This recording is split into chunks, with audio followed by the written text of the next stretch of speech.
በሕይወት ዘመናቸው መፈንቅለ መንግሥት አይተው ከማያውቁ 7 የአፍሪካ ሀገራት አንዷ ናት። የተረጋጋ ሀገረ መንግሥት ብርቅ በሆነባት አህጉር የሰከነ መንግሥት የመሠረተች ሀገር። ምስጋና ለመሪዎቿ ይግባቸውና የአፍሪካ ሀገራትን እየደጋገመ በአፍጢማቸው የሚደፋቸው የእርስ በርስ ጦርነት ይሉት እንቅፋት ከመንገዷ አሰናክሏት አያውቅም። አርቆ አሳቢው መስራች መሪዋ 120 ብሔር ብሔረሰቦቿን የጎሪጥ ከመተያየት አውጥተው ቤተሰብ ማድረጉ ተሳክቶላቸዋል። ሰላማዊትም ናት። ጎብኚዎች እንዴት ሰነበቱ ሳይሉ ሰላም እንደሆኑ አምነው ለጉዞ ሻንጣ ከሚሸክፉባቸው ከሳህራ በታች ከሚገኙ ጥቂት የአፍሪካ ሀገራት መካከልም ትጠቀሳለች። ሰላም ይጋባም የለ የውስጥ ሰላሟ ከራሷም ያልፋል።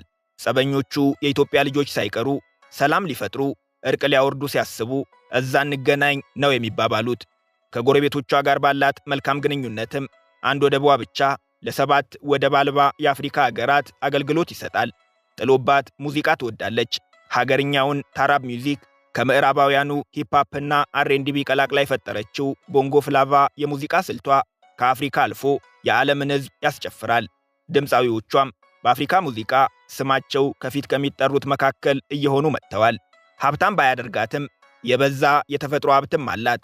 ውሃ ቀዳሚው ነው።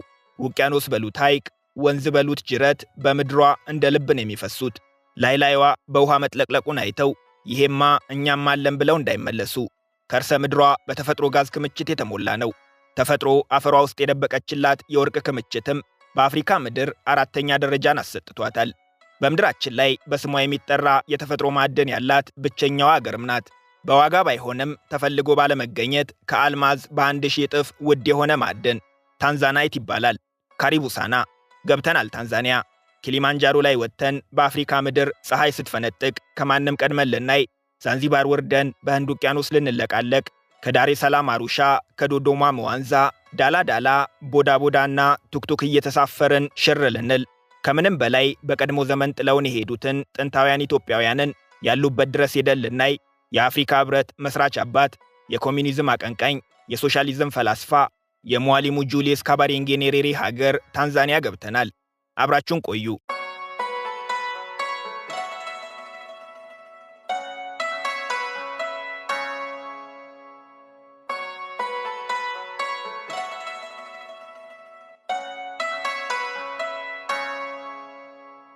የታንዛኒያን ጓዳ ጉድጓዳ መበርበር ከመጀመራችን በፊት ግን ኤርፖርቱ ጋር ቆመን ጥቂት እውነቶችን መጨዋወት ይኖርብናል። ማንም ወደ ምስራቅ አፍሪካ ሀገራት የሚጓዝ ሰው እነዚህን እውነቶች ቢያውቅ ይጠቅመዋል። ስዋሂሊና ሳፋሪ። ስዋሂሊ ከ8 በላይ በሚሆኑ የምስራቅ አፍሪካ ሀገራት የሚነገር ቋንቋ ሲሆን ሳፋሪ ደግሞ ከዚህ ቋንቋ የተገኘ ቃል ነው። ዋናው ጥያቄ በ8 ሀገራት የሚነገረው ስዋሂሊ ቋንቋ የማን ነው የሚለው ነው። ስዋሂሊ ስለሚባል ቋንቋ እንጂ ስዋሂሊ ስለሚባሉ ህዝቦች ሰምተን የማናውቀው ለምንድን ነው? ስዋሂሊ የሚባል በሁሉም ሀገራት የሚገኝ አንድ ብሔር አለ። ካለ ለምን ስለ ብሔረሰቡ ሲነገር አንሰማም? ከሌለስ ብሔር ሳይኖረው ቋንቋው እንዴት በዚህ ደረጃ ሊስፋፋ ቻለ? ከዛ በፊት ግን የምስራቅ አፍሪካ ቱሪዝም በተነሳ ቁጥር ለምን ሳፋሪ ይባላል? ሳፋሪ ቦታ ነው? ፓርክ ነው? ወንዝ ወይስ ተራራ? ወደ መልሱ እንግባ። የምስራቅ አፍሪካ ሀገራትን ሸባ አድርጎ የያዛቸው ቀጭን ገመድ ድንበር ሳይገድባቸው በነጻነት እንዲንቀሳቀሱ መገናኛ የሆናቸው መንገድ ስዋሂሊ ይባላል። ዓለማችን ላይ ብዙ ተናጋሪ ካላቸው ቋንቋዎች መካከል አንዱ ሲሆን በአፍሪካ ምድርም ከአረብኛ ቀጥሎ 2ኛ ደረጃ ላይ ይቀመጣል። በዚህም የአፍሪካ ህብረትና የምስራቅ አፍሪካ ማህበረሰብ ድርጅት ይፋዊ የሥራ ቋንቋ ለመሆን በቅቷል። በዩኔስኮም በየዓመቱ ሐምሌ 7 ቀን የስዋሂሊ ቋንቋ እየተባለ ይከበራል። በታንዛኒያና በኬንያ በዩጋንዳና በሩዋንዳ ይፋዊ የሥራ ቋንቋ ነው። በቡሩንዲ፣ በኮሞሮስ፣ በደቡብ ሶማሊያ፣ በሰሜናዊ ሞዛምቢክና በምስራቃዊ ኮንጎ በሚገኙ ከ230 ሚሊዮን በላይ በሚሆኑ ዜጎችም ይነገራል። በሃርቫርድና በኦክስፎርድ ዩኒቨርሲቲዎች ውስጥም የትምህርት ቋንቋ ሆኗል። አሁን አስደናቂውን መረጃ እንንገራችሁ። ስዋሂሊ በ8 ሀገራት በሚገኙ 230 ሚሊዮን ህዝቦች ይነገር እንጂ የስዋሂሊ ብሔረሰብ አባላት ግን 1 ሚሊዮን ብቻ ናቸው። ታንዛኒያ ዋነኛ መገኛቸው ብትሆንም ከሀገሪቱ የህዝብ ቁጥር 1.4 ከመቶውን ብቻ ነው የሚይዙት። በኬንያ በሞዛምቢክና በኮሞሮስ ያላቸው ቁጥር ቢደመር 100 ሺህ አይሞሉም። ታዲያ እንኳንና በምስራቅ አፍሪካ በገዛ ሀገራቸው ታንዛኒያም አናሳ ቁጥር ያላቸው የስዋሂሊ ህዝቦች ቋንቋ እንዴት ከአፍሪካ አልፎ ከዓለማችን ትላልቅ ቋንቋዎች አንዱ ሊሆን ቻለ የሚለው አስደናቂ ነው። ግር እንዳይሉት ግን ስዋሂሊም ኪስዋሂሊም ሲባል ከሰሙ ያው ስዋሂሊን ማለታቸው ነው። በቋንቋው ተናጋሪዎች ዘንድ ኪስዋሂሊ፣ በሌላው ዓለም ደግሞ ስዋሂሊ በሚል መጠሪያ ነው የሚታወቀው። ስዋሂሊ ከባንቱ የቋንቋ ዝርያ የሚመደብ በአብዛኛው የህንድ ውቅያኖስን ተከትለው በሰፈሩ ጥንታዊ የአፍሪካ ህዝቦች የሚነገር ቋንቋ ነበር። በውቅያኖስ ዳርቻ እንደመገኘታቸው የስዋሂሊ ህዝቦች ከአረብ፣ ከፐርሺያ፣ ከህንድ፣ ከቻይናና ከአውሮፓ ህዝቦች ጋር የቀደመ ግንኙነት ነበራቸው። ንግድ እየተስፋፋ ከተሞች እየተመሰረቱ ሲሄዱ የስዋሂሊ ህዝቦች በአረብ አገራት ዘንድ በስፋት ታዋቂ ሆኑ። እናም የጠረፍ ህዝቦች ወይም ስዋሂሊ የሚል የአረብኛ ስም ተሰጣቸው። ሳሂል በአረብኛ ጠረፍ የሚል ትርጉም አለው። በጠረፍ አካባቢዎች ዋነኛ የመግባቢያ ቋንቋ እየሆነ የመጣው ስዋሂሊም በብዛት የአረብኛ ቃላትን እየተዋሰ ማደግ ጀመረ። በዚህም ከ30 እስከ 40 ከመቶ የሚሆኑት በስዋሂሊ ቋንቋ ውስጥ የሚነገሩ ቃላት በቀጥታ ከአረብኛ የተዋሳቸው ናቸው። በዚህ መሃል ከባህር ዳርቻ ርቀው በዋናዋ የአፍሪካ አህጉር የሚገኙ የባንቱ ህዝቦችም ንግድ ወደ ተስፋፋባቸው ስዋሂሊኛ ወደሚነገርባቸው የጠረፍ ከተሞች ሲሄዱ ቋንቋውን እየለመዱት መጡ። ቅኝ ገዢዎች ወደ አፍሪካ ሲመጡ በተለይም የታንዛኒያ ቅኝ ገዢ የነበረችዋ ጀርመን በብዙዎች የሚነገረውን ስዋሂሊኛ ለአካባቢያዊ አስተዳደሮች ዋነኛ ቋንቋ አድርጋ መረጠች። እውነተኛው የስዋሂሊ አብዮት የጀመረው ግን ታንዛኒያ ከቅኝ ግዛት ነፃ ስትወጣ ነበር። የታንዛኒያው አባት ሟሊሙ ጁሊየስ ኔሬሬ በንግድና በአስተዳደራዊ ምክንያቶች በብዙዎች የሚነገረውን የስዋሂሊ ቋንቋ የነፃነት፣ የብሔራዊ ኩራትና ለቅኝ ገዢዎች ያለመሸነፍ ምልክት አድርገው ሳሉት። የታንዛኒያ ብሔራዊ ቋንቋ ነው ሲሉም አወጁ። 120 ብሔር ብሔረሰቦች ባሏት ታንዛኒያ ስዋሂሊኛ ምንም አይነት ተቃውሞ ሳይነሳበት በሁሉም ዘንድ ተቀባይነትን አገኘ። በታንዛኒያ ያስገኘውን ስኬት የተመለከተችው ኬንያም ነፃ ስትወጣ ስዋሂሊን ብሔራዊ ቋንቋ አደረገችው። ልብ ያድርጉ፣ ስዋሂሊ በኬንያ ከሚገኙ ብሔራዊ ቋንቋዎች አንዱ ይሁን እንጂ በኬንያ የሚገኙ የብሔረሰቡ አባላት ግን ከ50 ሺህ አይበልጡም። ዛሬ ላይ 95 ከመቶ ታንዛኒያውያንና 85 ከመቶ ኬንያውያንን ጨምሮ አብዛኞቹ የምስራቅ አፍሪካ ሀገራት ዜጎች ስዋሂሊኛን አቀላጥፎ ይናገራሉ። ሌላው ከስዋሂሊኛ የወጣ በምስራቅ አፍሪካ ሀገራት ደጋግመን የምንሰማው ቃል ሳፋሪ ይባላል። በእርግጥ ቃሉ ዓለምን አዳርሶታል። አፕል ሳፋሪ የአፕል ምርቶች የመረጃ መፈለጊያ ገጽ ነው። ኒሳን ሳፋሪና ታታ ሳፋሪ ደግሞ መኪኖች። ሳፋሪኮም፣ ሳፋሪ ሎጅ፣ ሚካቶ ሳፋሪ በሳፋሪ ስም ከተሰየሙ ብራንዶች ጥቂቶቹ ናቸው። ሳፋሪ የስዋሂሊ ቃል ሲሆን ጉዞ የሚል ትርጉም አለው። ድሮ ወደ ምስራቅና ደቡብ አፍሪካ ሀገራት ትላልቅ የዱር እንስሳትን ለማደን የሚደረግ የጀብድ ጉዞ ሳፋሪ ይባል ነበር። ዛሬ ላይ ለአደን ባይሆንም ለጉብኝት የሚደረግ ጉዞ ሳፋሪ ነው የሚባለው። እኛም ሳፋሪ ልናደርግ ታንዛኒያ ገብተናል።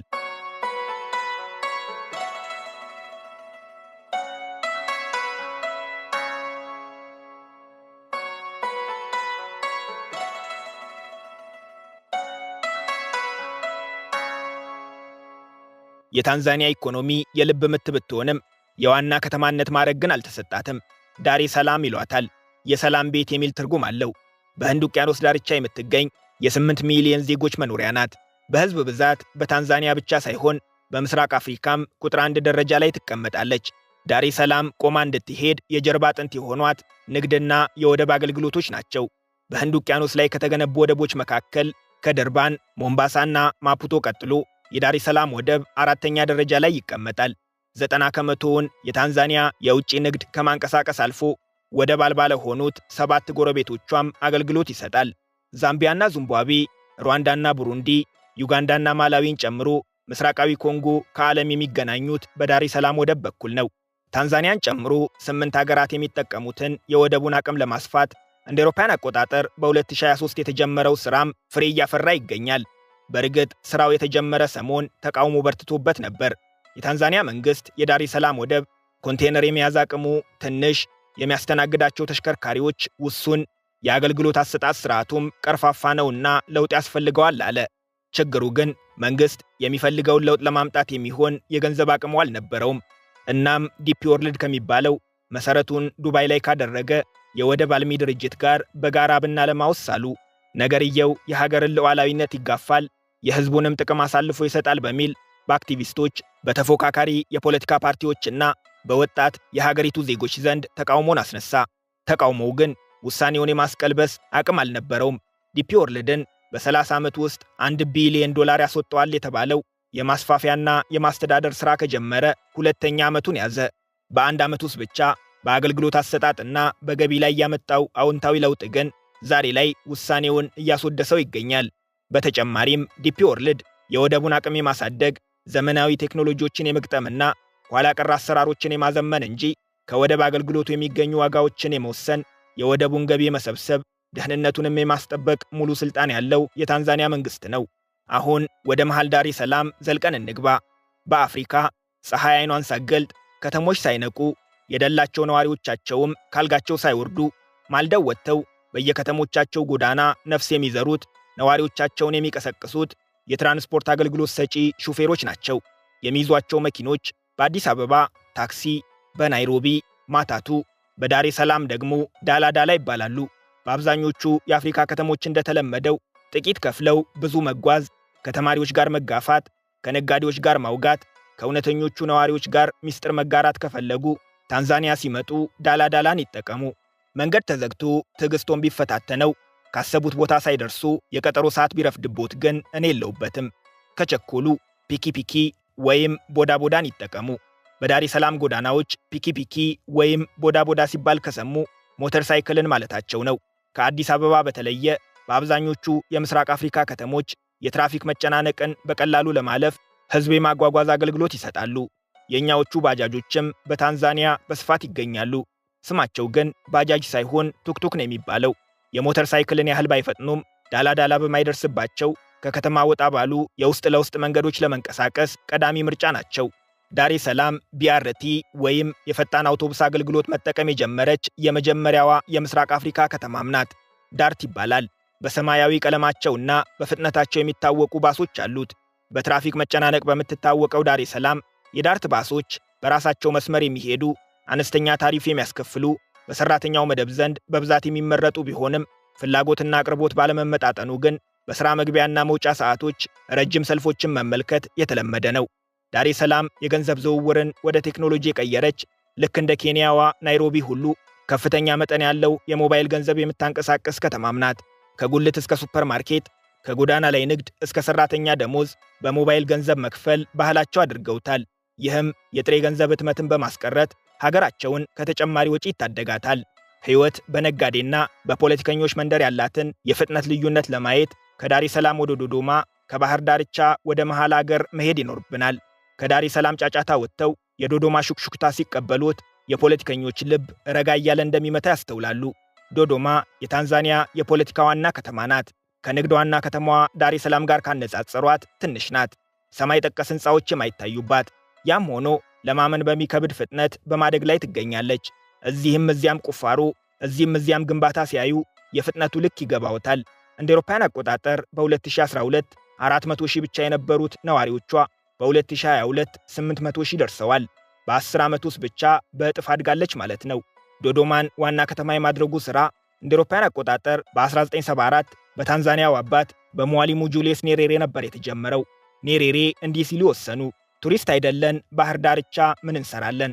ሕዝባችን መሃል ተቀምጠን ነው ሀገራችንን መምራት ያለብን ሲሉ 460 ኪሎ ሜትር ወደ ውስጥ ገብተው ዋና ከተማቸውን ከመንደር ብዙም ከፍ ወደ ማትለው ነገር ግን ለሁሉም ታንዛኒያውያን አማካይ ወደ ሆነችው ዶዶማ አዞሩት።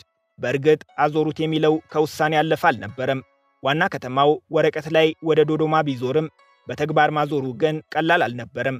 የሀገርን ዋና ከተማ ያህል ነገር ወደ ትንሽ ከተማ ሲዞር ድሃ ሀገራት በፍጹም የማይሸከሙት ከፍተኛ መጠን ያለው አዲስ የመሰረተ ልማት ግንባታ ይጠይቃል። ታንዛኒያ ይህንን የምታደርግበት የገንዘብ አቅሙ ስላልነበራት መንግስታዊ አስተዳደሩን ሙሉ በሙሉ ወደ ዶዶማ ማዞር ሳትችል ብዙ አስርት ዓመታት ተቆጠሩ። የመጨረሻው የሀገሪቱን ፕሬዝደንት ቢሮ ወደ ዶዶማ የማዞሩ ሥራ የተከናወነው ከውሳኔው ከ40 ዓመታት በኋላ እንደ አውሮፓውያን አቆጣጠር በ2023 ነበር። ዶዶማን ለቀን ወደ ሰሜን አቅንተናል። እዚህ ከእንቅልፎት ሲነቁ ቀኑ ፀሐያማ እንዲሆን ይጸልዩ። ጸሎቶት ከሰመረ በረንዳዎትን እንደረገጡ የጠዋት ጮራ ፍንትው ያለችበትን ባለግርማ ሞገሱን የሜሩ ተራራ በእጅ የሚዳሰስ ያህል ቀርቦ ያዩታል። አሩሻ የመግባቱ አንዱ ማረጋገጫ ነው። አሩሻ ጋሻ ሆኖ የሚከልላት ሁለተኛ ተራራም አላት፣ ኪሊማንጃሮ። ከአሩሻ በ120 ኪሎ ሜትር ርቀት ላይ ነው የሚገኘው። አሩሻ በጥልቀት ከታንዛኒያ ከተሞች ሶስተኛዋ ስትሆን 620 ሺህ ነዋሪዎች አሏት። ያም ሆኖ 300 ሚሊዮን ዜጎችን የሚወክለው የ8 ሀገራት ጥምረት የሆነው የምስራቅ አፍሪካ ማህበረሰብ ጽሕፈት ቤት ዋና መቀመጫ ናት። ይህም ታንዛኒያ የፖለቲካ የኢኮኖሚና የዲፕሎማሲ ሥራዋን እንዴት ለተለያዩ ከተሞቿ አመጣጥና እንዳከፋፈለች ጥሩ ማሳያ ነው። ስለ ዳሬ ሰላም፣ አሩሻና ዶዶማ በተደጋጋሚ ሰምተው ሊሆን ይችላል። ከታንዛኒያ ከተሞች በጥልቀት ሁለተኛ ደረጃ ላይ የምትቀመጠው ከተማ ግን ሙዋንዛን የምትባለው በሚዲያ ብዙም የማትጠቀስ 1.3 ሚሊዮን ነዋሪዎች ያሏት ከተማ ናት። የአፍሪካ ረጅሙ ተራራ ማን ነው ተብለው መልሱ ጠፍቶት ተገርፈው ከነበር ያስገረፉትን መልሰው ከተጨበጨበሉትም የማይረሱትን ተራራ እናሳዩት። ኪሊማንጃሮ ይባላል። የ5895 ሜትር ከፍታ አለው። በአፍሪካ ረጅሙ ነው። በእርግጥ በዓለም ቁጥር 1 ደረጃ ላይ የሚያስቀምጠው ሌላ መልክም አለው። ወደ የትኛውም የምድራችን ክፍል ቢሄዱ እንደ ጅብራ ብቻውን የተገተረ ኪሊማንጃሮን የሚያህል ረጅም ተራራ የለም። እነ ኤቨረስት በቁመት ቢበልጡትም ብቻቸውን የቆሙ ሳይሆኑ ከሌሎች ተራሮች ጋር የተቀጣጠሉ ሰንሰለታማ ተራሮች ናቸው። ኪሊማንጃሮ ከ3 ሚሊዮን ዓመት በፊት በእሳተ ገሞራ አማካኝነት የተፈጠረ አናቱ ላይ የበረዶ አክሊል የደፋ በሰሜናዊ ታንዛኒያ በግርማ ሞገስ የተሰየመ ተራራ ነው። ከፍጥረቱ ጀምሮ እንደ አክሊል የደፋው ከረጅም ርቀት የሚታየው አናቱ ላይ የሚገኘው በረዶ ግን ከጥቂት አስርተ ዓመታት በኋላ ሙሉ በሙሉ እንደሚጠፋ ሳይንሳዊ ጥናቶች ያሳያሉ። ይህም የአየር ንብረት ለውጥ አሉታዊ ውጤት መሆኑ ነው። ለታንዛኒያውያን ኪሊማንጃሮ ተራራ ብቻ አይደለም። በብሔራዊ አየር መንገዳቸው ላይ ብራንዳቸው፣ በወረቀት ገንዘባቸው ላይ ምልክታቸው፣ በሚጠጡት ቢራ ላይ ሳይቀር ያተሙት ኩራታቸው ነው። በድርሰት ሥራዎቹ የኖቤል ሽልማት ማግኘት የቻለው አሜሪካዊው የአጫጭር ልቦለዶች ደራሲ ኸርነስት ሄሚንግዌ እንደ አውሮፓውያን አቆጣጠር በ1936 ዘ ስኖውስ ኦፍ ኪሊማንጃሮ የተሰኘውን ሥራውን በመጽሔት ማውጣቱ ከ2 ዓመታት በኋላ ባሳተመው መጽሐፍ ውስጥም ማካተቱ ተራራው በመላው ዓለም ዝናን እንዲያገኝ ረድቶታል። በ5 ስነ ምህዳሮች የሚከፈለውን ፈታኙን የኪሊማንጃሮ ተራራ በየዓመቱ በሺዎች የሚቆጠሩ ተጓዦች ይወጡታል። ጉዞው ግን በቀላሉ የሚታሰብ አይደለም። እንደ ግለሰቡ ጥንካሬ ቢለያይም የተራራው ጫፍ ላይ ለመድረስ ከ5 እስከ 10 ቀናትን ይፈጃል። ከተሳካሉት ግን ኪሊማንጃሮ ላይ ቆመው በአፍሪካ ምድር ፀሐይ ስትፈነጥቅ ከማንም ቀድሞ መመልከት ልዩ ስሜት አለው። ለአካባቢው ብሔረሰቦች ከኪሊማንጃሮ ተራራ የሚወርደው ጅረት የሙዝና የቡና ተክሎቻቸውን እያጠጣ ምርታማነትን የሚያረጋግጥላቸው የሕይወታቸው አጋር ነው። ተራራው የኪሊማንጃሮ ብሔራዊ ፓርክ አንዱ አካል በመሆኑ ለጉብኝት ከመጡ እግረ መንገዶን የዱር እንስሳትንም ጎብኝተው ይመለሳሉ።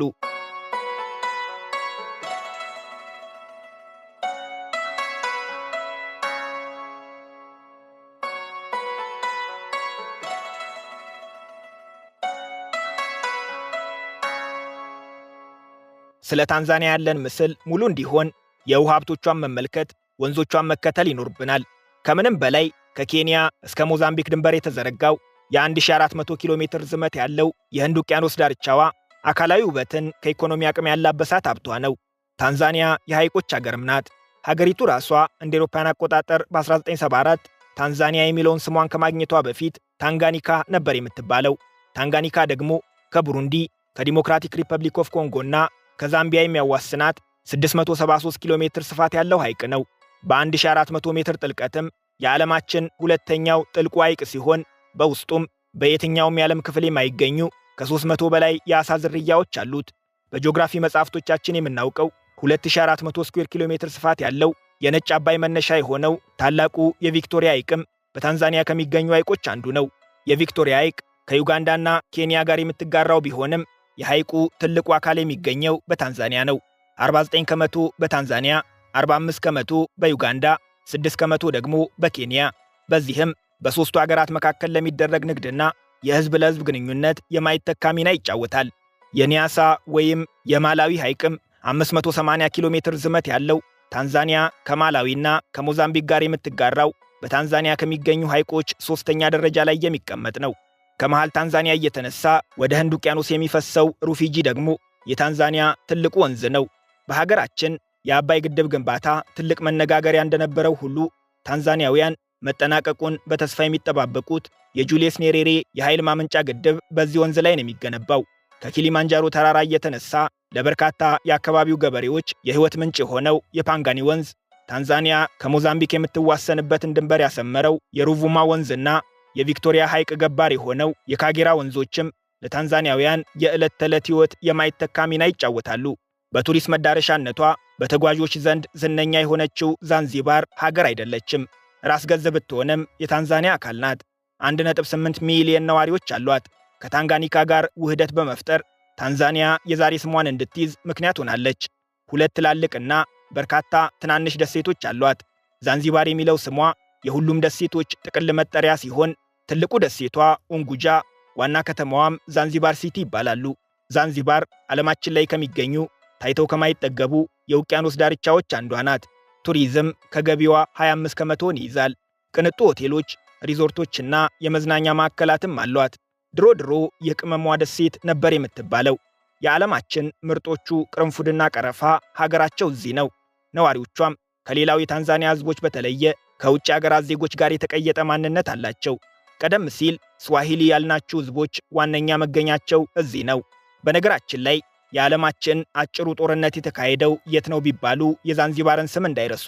የዛንዚባር ሱልጣን ከእንግሊዝ ጋር ያደረጉት ጦርነት በታሪክ የተመዘገበ አጭሩ ጦርነት ነው። በ38 ደቂቃ የተጠናቀቀ። ሰውየው ሱልጣን ካሊድ ቢን ባርጋሽ ይባላሉ። በእንግሊዝ ቡራኬ ስልጣን ላይ የነበሩት የዛንዚባር ሱልጣን ሐሚድ ቢን ቶዋኒ በድንገት ሲሞቱ ካሊድ ባርጋሽ ክፍቱን ያገኙት ወንበር ላይ ወጥተው የዛንዚባር ሱልጣን ሆኛለሁ አሉ። የእንግሊዝ ጦር በአስቸኳይ ስልጣን እንዲለቁ ቀነ ገደብ ሰጣቸው። ሰውየው በእጅ አላሉም። እናም ጦርነት ገጠሙ። እሳቸው 38 ደቂቃ ሙሉ ገትሬ ይዣቸዋለሁ ይሉ ይሆናል። ዓለም ግን እንዲህም አድርጎ ጦርነት የለ ሲል የዓለማችን አጭሩ ጦርነት ሲል መዝግቦታል።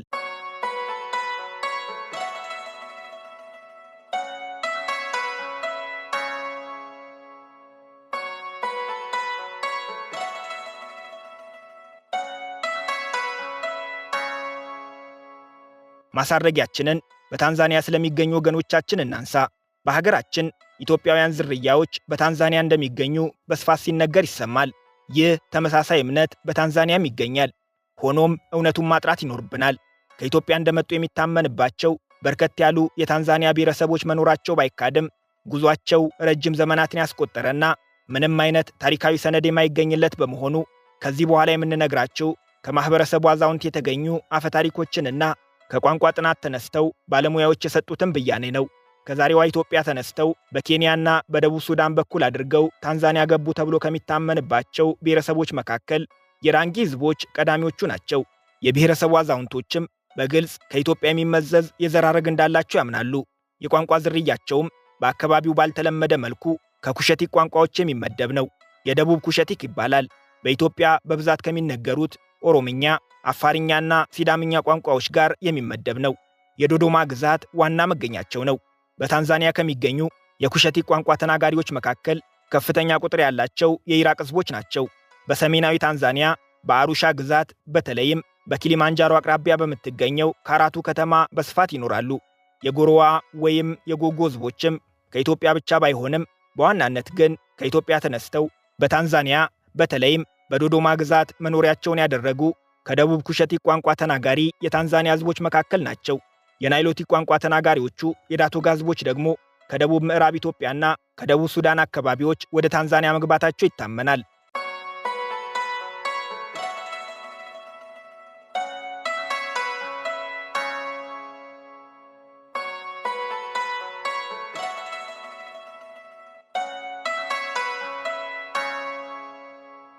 የዛሬ ጉብኝታችንን በዚሁ አበቃን። አብራችሁን ስለቆያችሁ እናመሰግናለን።